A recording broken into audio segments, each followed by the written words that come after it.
जय श्री राम। प्रेम से बोलिए शनि महाराज जी की जय, हनुमान जी महाराज जी की जय। ओम नमः शिवाय। प्रिय भक्त जनों, आज आप श्रवण करेंगे न्याय के देवता शनि देव तथा हनुमान जी की बड़ी ही दुर्लभ कथा। पुराणों के अनुसार शनि देव का एक नाम कृष्ण भी है। यह नाम स्वयं श्री कृष्ण भगवान ने शनि देव को दिया था।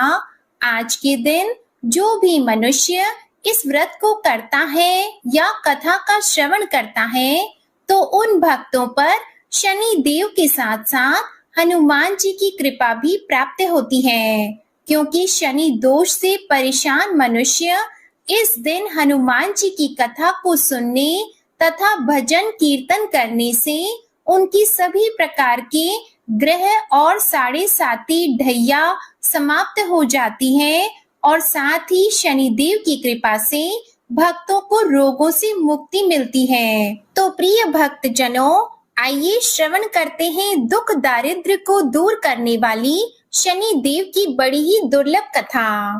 किसी गांव में एक बहुत ही विद्वान ब्राह्मण रहा करता था। एक दिन रात्रि में उसने सपने में देखा कि एक नीला वस्त्र पहने हुए बहुत ही दिव्य पुरुष उसे कह रहा है कि हे ब्राह्मण देवता, मैं तुझे लगूंगा। अब देखिए, यह सपना उस ब्राह्मण को रोज दिखाई देता। इससे वह परेशान हो गया और दुबला पतला होने लगा। उसका स्वास्थ्य बहुत ही गिरने लगा। एक दिन उसकी पत्नी ने कहा, देखिए, मैं आपको कितना अच्छे से खिलाती पिलाती हूँ, मेवा मिश्री खिलाती हूँ, दूध मलाई खिलाती हूँ, अच्छा भोजन आहार पकाकर खिलाती हूँ, फिर भी आप इतने दुबले पतले क्यों होते जा रहे हैं? इसका क्या कारण है? प्रिय भक्त जनों, उस ब्राह्मण ने अपनी पत्नी से अपना सारा हाल बताया कि मेरे सपने में एक नीले कपड़े पहने हुए बहुत ही दिव्य पुरुष आते हैं। वे मुझसे कहते हैं कि हे ब्राह्मण, मैं तुझे लगूंगा। अब यही सोचकर मुझे भूख प्यास नहीं लगती, मैं दुबला होता जा रहा हूँ। तब ब्राह्मणी ने कहा, हे पतिदेव, मुझे लगता है कि आपको शनि भगवान दर्शन देते हैं। आपके ऊपर शनि की दशा शुरू होने वाली है, इसलिए आपको वे सचेत करते हैं। अवश्य ही वे शनि महाराज हैं। अब की बार जब दिखें तो आप उनसे कहिएगा कि आप मुझे सिर्फ सवा पहर ही लगना।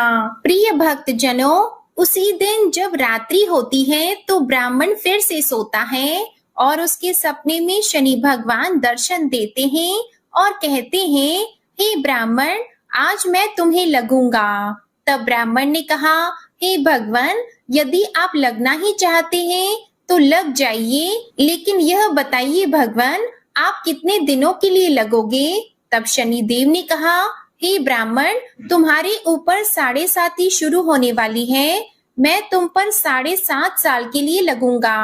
तब ब्राह्मण ने कहा, क्षमा कीजिए भगवान, इतना भारी तो मुझसे झेला नहीं जाएगा, 7.5 साल बहुत है भगवान। तब शनि देव बोले, अच्छा, 5 वर्ष के लिए लगूंगा। तब ब्राह्मण ने कहा, शनि महाराज, यह भी मेरे लिए ज्यादा है। शनि भगवान बोले, तो ठीक है, 2.5 साल का लग जाओ। ब्राह्मण ने फिर मना कर दिया। तब शनि देव कहने लगे, सवा पहर का लगूंगा तो ठीक रहेगा। प्रिय भक्त जनों, उसे सवा पहर की शनि की दशा लग गई। ब्राह्मण ने नींद से उठते ही अपनी पत्नी से कहा, देखो, मेरे सवा पहर की शनि की दशा लगी है, इसलिए मैं जंगल जाकर समय बिताऊंगा। तुम मेरे खाने पीने का सारा सामान बांध दो और मेरे पीछे किसी से लड़ना मत, घर में बैठी रहना, बच्चों को भी कहीं मत जाने देना और इस सवा पहर में किसी को गाली भी मत सुनाना। ऐसा कहकर ब्राह्मण अपने घर से जंगल की ओर चल दिया। जंगल में ब्राह्मण एक पीपल के पेड़ के नीचे बैठ गया और हनुमान जी का पाठ करने लगा। एक पहर बीत गया तो ब्राह्मण ने सोचा, बाकी का समय तो रास्ते में ही बीत जाएगा। सुबह वहां से चल दिया और रास्ते में चलते हुए उसे एक सब्जी मंडी दिखाई दी। उसने सब्जी मंडी में से एक बड़ा सा कद्दू खरीदा। कद्दू खरीदकर अपनी चादर में लपेटकर वहां से चल दिया।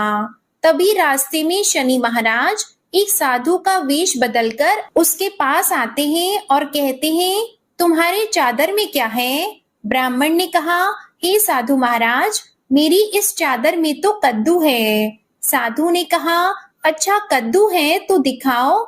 जब ब्राह्मण ने अपना चादर दिखाया तो आश्चर्य, उसमें तो उस राज्य के राजा के बेटे का कटा हुआ सर था। यह देखते ही साधु महाराज, जो कि शनिदेव थे, उस ब्राह्मण को लेकर राज दरबार में पहुंच गए और राजा से कहने लगे, महाराज यह देखिए, यह दुष्ट दुराचारी आपके पुत्र की हत्या करके उसके सिर को काट के अपने चादर में लेकर घूम रहा था, इसे आप दंड दीजिए।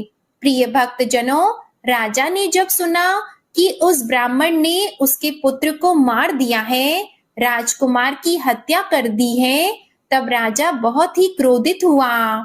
उसने कहा, मुझे मत दिखाओ, मुझसे यह सब कुछ देखा नहीं जाएगा।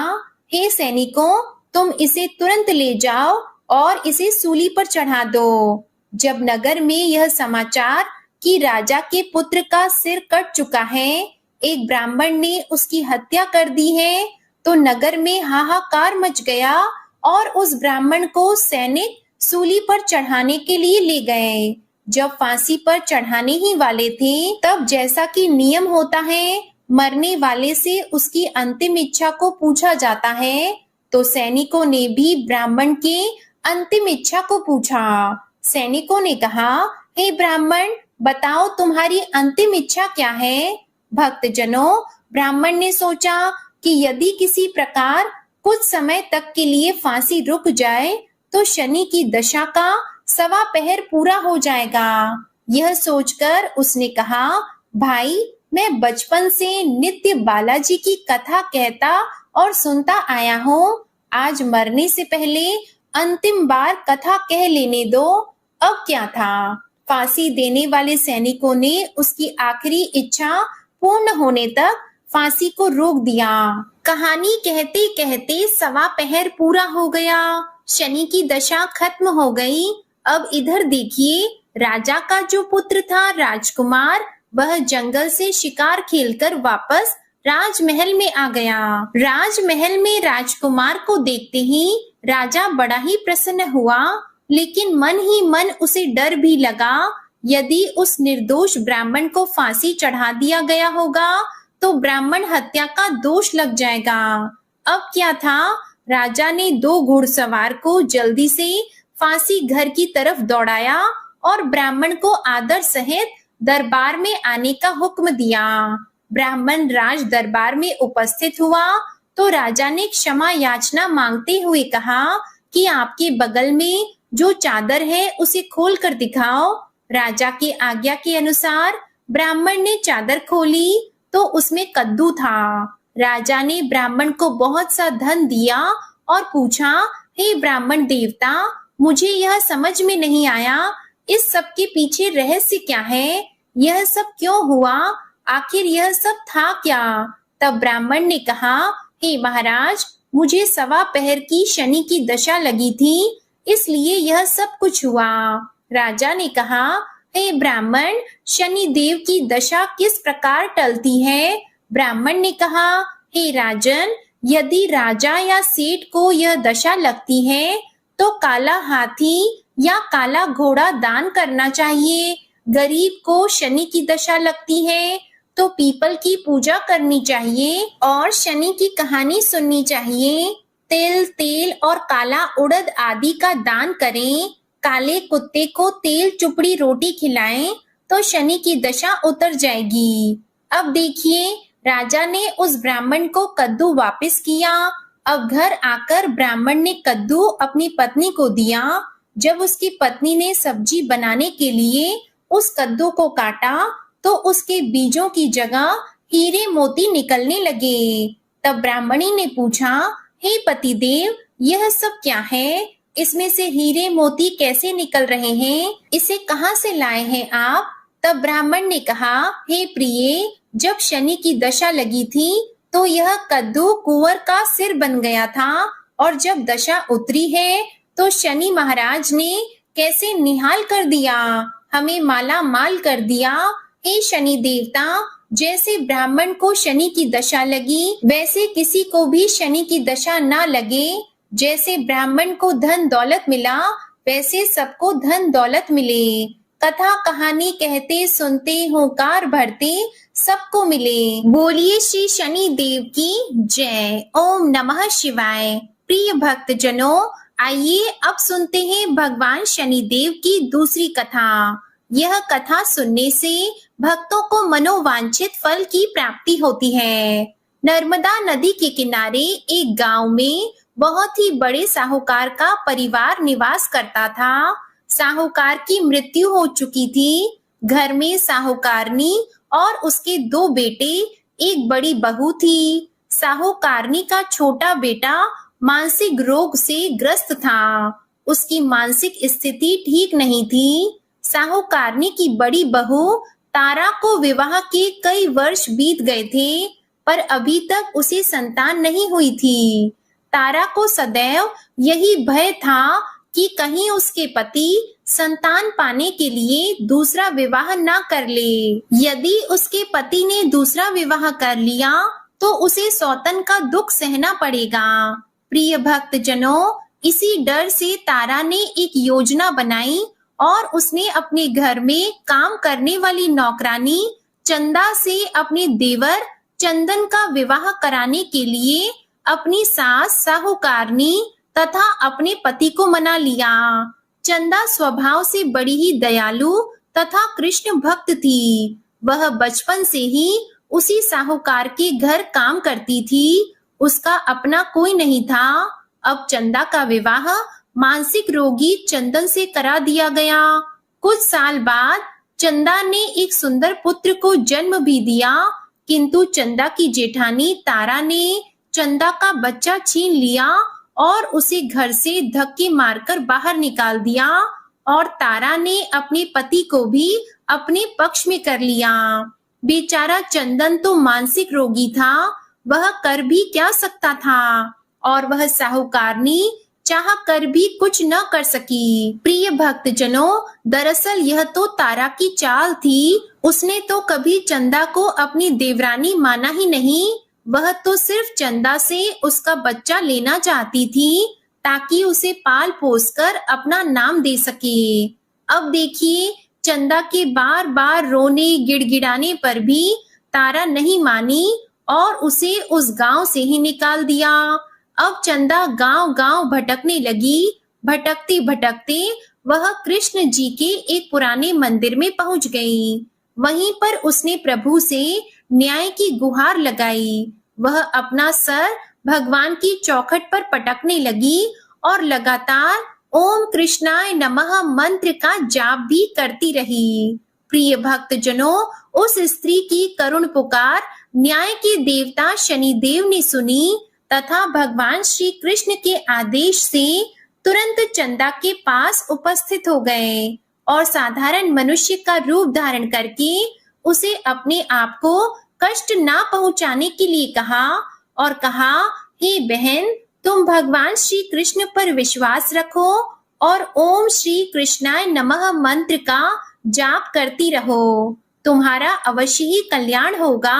तुम्हारे जो भी दुख हैं सब भगवान श्री कृष्ण हर लेंगे और शनिदेव की कृपा से तुम्हारा मंगल होगा। यह सुनकर चंदा भगवान श्री कृष्ण की आराधना में लग जाती है और शनिदेव का ध्यान करते हुए ओम कृष्णाय नमः मंत्र का जाप करने लगी। अब शनिदेव एक साधु का वेश बदलकर साहूकार के घर पहुंच गए और अलख निरंजन का अलख जगाने लगे। तब घर से बाहर साहूकारनी निकली और उसने भिक्षा देकर उन्हें प्रणाम किया। तब साधु रूपी शनिदेव ने कहा, हे देवी, मैंने सुना है आपके घर में कोई मानसिक रोगी है। मैंने 7 सालों से हिमालय के जंगलों में भटकते हुए बहुत ही दुर्लभ जड़ी बूटी इकट्ठी की है जो हर प्रकार के रोगों को समाप्त कर देती है। यदि आप कहें तो मैं आपके घर के मरीज को ठीक कर सकता हूँ। प्रिय भक्तजनों, उस साहूकारनी ने कहा, हे महात्मा, अहो भाग्य जो आप यहाँ पधारे। हाँ महाराज जी, मेरा छोटा बेटा जो कि दिमागी रूप से बीमार है, आप उसे ठीक कर दीजिए। आप जो चाहेंगे मैं वह आपको दूंगी। आइए, घर के अंदर आइए। साहूकारनी ने अपने बेटे चंदन को साधु महाराज को दिखाया, जो अब चंदा के चले जाने से बहुत ही दुखी था। साधु महाराज ने अपने कमंडल से जल निकालकर उसे अभिमंत्रित करके चंदन को पीने के लिए दिया। उस जल को पीते ही चंदन बिल्कुल ठीक हो गया और साधु महाराज ने तारा को भी बहुत समझाया कि वह चंदा का बच्चा उसे वापस कर दे और अपनी गलती को स्वीकार कर ले, किंतु नहीं मानी। वह तो उल्टे ही साधु महाराज को डांटने लगी, यहाँ तक कि चंदन के ठीक होने से उससे ईर्ष्या करने लगी। इस बात से रुष्ट होकर भगवान शनिदेव की दशा तारा को लग गई और वह मानसिक रोगी हो गई। उसका एक हाथ लकवा से ग्रस्त हो गया। साधु महात्मा के बताए अनुसार चंदन अपनी पत्नी चंदा को घर ले आया और अपनी पत्नी, बच्चे और माँ के साथ हंसी खुशी जीवन व्यतीत करने लगा। प्रिय भक्तजनों, तारा को शनिदेव ने उसके कर्मों का फल दिया और चंदा के सिर्फ ओम कृष्णाय नमः मंत्र का जाप करने से उस पर कृपा बरसाई और उसका बच्चा, पति, परिवार वापस मिल गया। उसका पति भी स्वस्थ हो गया। जय शनिदेव, जय जय शनिदेव। ओम नमः शिवाय। प्रिय भक्तजनों, साढ़े साती क्या होती है, इससे लोग क्यों डरते हैं? यह सही है कि साढ़े साती के समय व्यक्ति को कठिनाइयों और परेशानियों का सामना करना पड़ता है, किंतु इससे डरने और घबराने की कोई बात नहीं। इसमें कठिनाई और मुश्किल हालात जरूर आते हैं, परंतु इस समय व्यक्ति को कामयाबी भी मिलती है। बहुत से व्यक्ति साढ़े साती के प्रभाव से सफलता की ऊंचाइयों पर पहुंच जाते हैं। साढ़े साती व्यक्ति को कर्मशील बनाता है और उसे कर्म की ओर ले जाता है। अभिमानी, हठी और कठोर व्यक्तित्व वाले व्यक्ति से यह काफी मेहनत करवाता है। साढ़े साती के 3 चरण होते हैं। साढ़े साती का पहला चरण नजदीकी रिश्तेदारों और जातक को प्रभावित करता है। साढ़े साती का दूसरा चरण व्यापार और गृहस्थी को प्रभावित करता है। साढ़े साती का तीसरा चरण परिवार और स्वास्थ्य को प्रभावित करता है। भगवान शनिदेव न्याय के देवता हैं। ये कभी भी किसी को ऐसे ही दंड नहीं देते। यदि दंड देते हैं तो उसे उसके साथ बहुत ही बड़ी शिक्षा भी देते हैं। जैसे एक माता अपने पुत्र की गलती पर उसे दंड देती है, उसकी भलाई के लिए, उसे सही मार्ग पर जाने के लिए, ठीक वैसे ही शनिदेव कर्म और न्याय के पथ पर चलने के लिए मनुष्य को दंड देते हैं, ताकि वह डरकर आगे ऐसा कार्य ना करे और अपने जीवन को सरल और सार्थक बनाएं। भगवान शनिदेव तो न्याय की मूर्ति हैं। इनकी पूजा और भक्ति करके व्यक्ति धन ऐश्वर्य से संपन्न हो जाता है और सफलता की नई ऊंचाइयों को छूता है, जीवन में तरक्की करता है, घर में सुख समृद्धि वैभव का आगमन होता है और व्यक्ति का जीवन बड़ा ही सुखमय हो जाता है। शनिदेव भगवान को प्रसन्न करने के लिए शनिवार के दिन पीपल के पेड़ के नीचे शाम को दिया अवश्य जलाएं और कुत्ते को तेल से चुपड़ी रोटी खिलाएं। शनिवार को जल में तिल डालकर पीपल को चढ़ाएं। इससे शनिदेव अत्यंत प्रसन्न होते हैं और ओम कृष्णाय नमः महामंत्र का जाप भी करें। ओम गंग गणपतये नमः। अब सुनिए हनुमान जी की कथा। पौराणिक कथा के अनुसार बहुत समय पहले की बात है। एक साहूकारनी थी, उसका बेटा और बहू थे। पति की मृत्यु युवावस्था में ही हो गई थी और इस तरह उस साहूकारनी का रोज का नियम था, वह हनुमान जी के मंदिर में जाती और साथ में हलवा, पूरी और चूरमा बनाकर ले जाती और हनुमान जी से कहती, कांधे सोटो लाल लंगोटो, हनुमान जी खायो चूरमे और रोटी। मैंने तुम्हें दिया जवानी में, तुम मुझे देना बुढ़ापे में। अब क्या था, पूजा करने के बाद वह साहूकारनी अपने घर आई तो उसकी बहू बोली, सासू जी तुम चूरमा रोटी लेकर कहाँ जाती हो रोज? वह साहूकारनी बोली, मैं बालाजी के मंदिर में जाती हूँ। वह बोली, मंदिर में तो नहीं जाती हैं आप, हमें तो लगता है आप अपने खाने के लिए रोज चूरमा और हलवा बनाती हैं और चोरी चुपके जाकर कहीं खा लेती हैं। प्रिय भक्तजनों, सास अपनी बहू की बातें सुनती है तो भी कुछ नहीं बोलती और उसका मन बड़ा ही दुखी होता है। उसे यह दुख होता है कि वह भगवान की भक्ति करती है और उसकी बहू उसे चटोरी कह रही है। अब क्या था, दुख के मारे वह जाकर अपने कमरे में सो जाती है। सोते सोते 5 दिन हो गए। हनुमान जी सपने में आए और बोले, हे साहूकारनी, तूने तो जवानी में दिया है, मैं तुझे बुढ़ापे में देता हूँ। साहूकारनी बोली, हे हनुमान जी, आज तो आप मुझे खाने के लिए दे देंगे, लेकिन रोज कौन देगा? हनुमान जी बोले, हे साहूकारनी, मैं तुम्हें रोज दूंगा।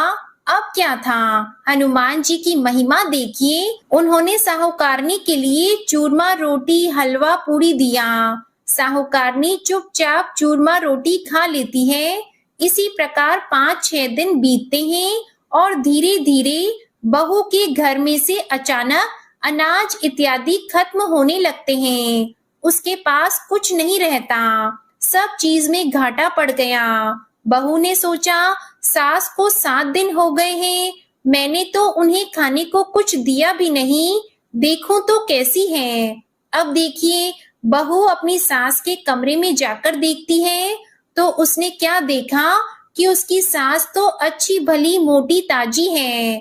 बहू बोली, सासू जी, मैंने तुम्हें खाने को भी नहीं दिया और तुम क्या खाती हो, इतनी स्वस्थ और मोटी ताजी हो। सास बोली, मुझे तो हनुमान जी मीठी मीठी हलवा और रोटी दे जाते हैं, मैं वही खाती हूँ। अब क्या था, बहू सास के पैर में गिर गई, उसे पछतावा हुआ।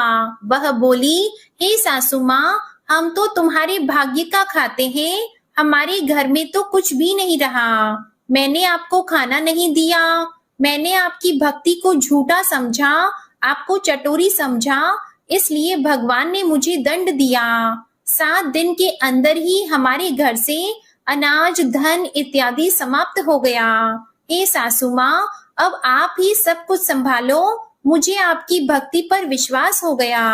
आपने हनुमान जी को भोग लगाया जवानी में और हनुमान जी ने आपको वही भोग बुढ़ापे में लौटाया है। आपका पेट भरा, हनुमान जी की महिमा अपार है, कोटि कोटि प्रणाम है। प्रिय भक्तजनों, अब क्या था, उस सास ने खुशी खुशी घर की सारी जिम्मेदारी संभाल ली और सास यानी कि वह साहूकारनी हनुमान जी को रोज चूरमा रोटी हलवा पूरी खिलाया करती, हलवा पूरी चढ़ाया करती थी। फिर घर में बहुत बरकत हुई और खूब धन धान्य आने लगा।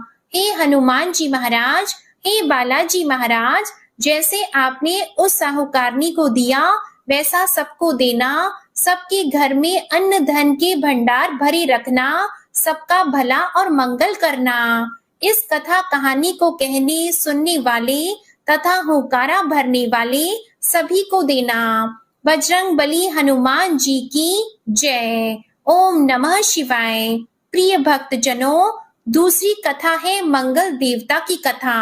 एक नगर में एक वृद्धा रहती थी, उसका एक ही पुत्र था। उस वृद्धा की हनुमान जी पर बहुत गहरी आस्था थी। वह हर मंगलवार का व्रत रखती थी और हनुमान जी की पूजा आराधना करती थी।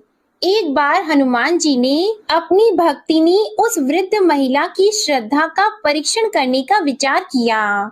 हनुमान जी साधु का वेश धारण कर वृद्धा के घर गए और पुकारने लगे कि है कोई हनुमान भक्त जो हमारी इच्छा पूर्ण करे। तब आवाज उस वृद्धा के कान में पड़ी। पुकार सुनकर वृद्धा जल्दी से बाहर आई और साधु को प्रणाम कर बोली, आज्ञा महाराज। हनुमान वेशधारी साधु बोले, मैं भूखा हूँ, भोजन करूंगा, तुम थोड़ी सी जमीन लीप दो। वृद्धा दुविधा में पड़ गई। अंततः हाथ जोड़कर बोली, महाराज, लीपने और मिट्टी खोदने के अतिरिक्त आप कोई दूसरी आज्ञा दें, मैं अवश्य पूर्ण करूंगी। साधु ने 3 बार प्रतिज्ञा कराने के बाद कहा, तू अपने बेटे को बुला, मैं उसकी पीठ पर आग जलाकर भोजन बनाऊंगा। यह सुनकर वृद्धा घबरा गई, परंतु वह प्रतिज्ञाबद्ध थी। उसने अपने पुत्र को बुलाकर साधु को सौंप दिया। साधु वेशधारी हनुमान जी ने वृद्धा के हाथों से ही उसके पुत्र को पेट के बल लेटाया और उसकी पीठ पर आग लगवा दी। आग जलाकर दुखी मन से वृद्धा अपने घर में चली गई। इधर भोजन बनाकर साधु ने वृद्धा को बुलाकर कहा कि उनका भोजन बन गया है, तुम अपने पुत्र को पुकारो ताकि वह भी आकर भोग लगा ले। इस पर वृद्धा बोली, उसका नाम लेकर मुझे और कष्ट न दें। लेकिन जब साधु महाराज नहीं माने तो वृद्धा ने अपने पुत्र को आवाज लगाई। वह अपनी माँ के पास आ गया और अपने पुत्र को जीवित देखकर वृद्धा को बहुत आश्चर्य हुआ। वह साधु के चरणों में गिर पड़ी। तब हनुमान जी अपने वास्तविक रूप में प्रकट हुए और वृद्धा को भक्ति का आशीर्वाद दिया। तो प्रेम से बोले, शंकर भगवान की जय हो, बजरंग बली की जय हो। प्रिय भक्त जनों, अब सुनिए हनुमान जी की तीसरी कथा। पौराणिक कथा के अनुसार ऋषि नगर में केशवदत्त नामक एक ब्राह्मण अपनी पत्नी सावित्री के साथ रहते थे। केशवदत्त के घर में धन संपत्ति की कोई कमी नहीं थी। नगर में सभी केशवदत्त का सम्मान करते, लेकिन केशवदत्त संतान नहीं होने से बहुत चिंतित रहता था। दोनों पति पत्नी हर मंगलवार को हनुमान जी की पूजा करते। विधिवत मंगलवार का व्रत करते हुए वर्षों बीत गए। ब्राह्मण बहुत निराश हो गया, लेकिन उसने व्रत करना नहीं छोड़ा। कुछ दिनों बाद केशवदत्त हनुमान जी की पूजा करने के लिए जंगल में चला गया। उसकी पत्नी सावित्री घर में रहकर मंगलवार का व्रत करने लगी। दोनों पति पत्नी पुत्र प्राप्ति के लिए मंगलवार का विधि पूर्वक व्रत करने लगे। सावित्री ने अगले मंगलवार को व्रत किया, लेकिन किसी कारणवश उस दिन सावित्री हनुमान जी को भोग नहीं लगा सकी और उस दिन वह सूर्यास्त के बाद भूखी ही सो गई। काम की अधिकता के कारण उससे यह भूल हो गई थी। अगले मंगलवार को हनुमान जी को भोग लगाए बिना उसने भोजन नहीं करने का प्रण कर लिया। अब क्या था, 6 दिन तक भूखी प्यासी रही। 7वें दिन मंगलवार को सावित्री ने हनुमान जी की पूजा की, लेकिन तभी भूख प्यास के कारण सावित्री बेहोश हो गई। हनुमान जी ने उसे सपने में दर्शन देते हुए कहा, उठो पुत्री, मैं तुम्हारी पूजा से बहुत प्रसन्न हूँ। तुम्हें सुंदर और सुयोग्य पुत्र होने का वर देता हूँ। यह कहकर हनुमान जी अंतर ध्यान हो गए। उसी समय सावित्री ने उठकर हनुमान जी को भोग लगाया, स्वयं भोजन किया। हनुमान जी की अनुकंपा से सावित्री ने एक सुंदर शिशु को जन्म दिया। मंगलवार को जन्म लेने के कारण उस बच्चे का नाम मंगल प्रसाद रखा गया। अब देखिए, कुछ दिनों बाद सावित्री का पति केशवदत्त घर लौट आया। उसने मंगल प्रसाद को देखा तो सावित्री से पूछा, यह सुंदर बच्चा किसका है? सावित्री ने प्रसन्न होते हुए कहा कि मुझे हनुमान जी ने दर्शन दिए हैं और पुत्र प्रदान करने की सारी बात, सारी कथा अपने पति से कह सुनाई। लेकिन केशवदत्त को उसकी बातों पर विश्वास नहीं हुआ। उसके मन में पता नहीं कैसे यह कलुषित विचार आ गया कि सावित्री ने उसके साथ विश्वासघात किया है। अपने पापों को छुपाने के लिए सावित्री झूठ बोल रही है। केशवदत्त ने उस बच्चे को मार डालने की योजना बनाई। एक दिन केशवदत्त स्नान करने के लिए कुएं पर गया। मंगल प्रसाद भी उसके साथ था। केशवदत्त मौका देखकर मंगल देव को कुएं में फेंक दिया और घर आकर बहाना बना दिया कि मंगल तो कुएं पर मेरे साथ पहुंचा ही नहीं। केशव दत्त के इतना कहने के ठीक बाद मंगल दौड़ता हुआ घर में आ गया। केशव दत्त मंगल को देखकर बुरी तरह हैरान हो गया। उसी रात हनुमान जी ने केशव दत्त को सपने में दर्शन देते हुए कहा, हे केशव दत्त, तुम दोनों के मंगलवार के व्रत करने से प्रसन्न होकर पुत्र जन्म का वरदान मैंने दिया था, फिर तुम अपनी पत्नी पर शक क्यों करते हो? उसी समय केशव दत्त ने अपनी पत्नी सावित्री को जगाकर उससे क्षमा मांगते हुए स्वप्न में हनुमान जी के दर्शन की सारी कहानी सुनाई। केशव दत्त ने अपनी बेटे को हृदय से लगाकर बहुत प्रेम किया। उस दिन के बाद सभी आनंद पूर्वक रहने लगे। मंगलवार का विधिवत व्रत करने से केशव दत्त के सभी कष्ट दूर हो गए। इस तरह से जो भी स्त्री पुरुष विधिवत मंगलवार का व्रत करके व्रत कथा सुनते हैं, हनुमान जी उनकी सभी कष्ट दूर करके घर में धन संपत्ति का भंडार भर देते हैं, शरीर के सभी रोगों को नष्ट कर देते हैं। प्रेम से बोलिए बजरंगबली हनुमान जी की जय। ओम नमः शिवाय। आप सभी पर शनिदेव और हनुमान जी की कृपा सदा बनी रहे। आज की कथा पसंद आई हो तो वीडियो को लाइक करके चैनल को सब्सक्राइब कीजिएगा और कमेंट में शनिदेव और हनुमान जी की जय जरूर लिखिएगा। इसी के साथ आज आप हमारे चैनल पर कार्तिक मास महात्म्य की कथा भी जरूर सुनिएगा। प्रेम से बोलिए शनि महाराज और हनुमान जी महाराज की जय।